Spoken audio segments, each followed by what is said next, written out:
mendekati Ramadan lagi, kira-kira bakal ada penjualan atau Ada apa? kenaikan lagi harga menjelang Ramadan lagi? Biasanya iya. Ini kan belum masih 1 bulan lagi kan ya, kira-kira 1 bulan lagi. Tapi nanti menjelang Ramadan memang ada kenaikan. Cuman kita antisipasi tetap.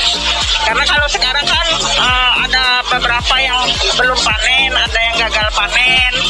Kemudian permintaan tetap banyak. Jadi itu yang menyebabkan terutama cabai dan bawang.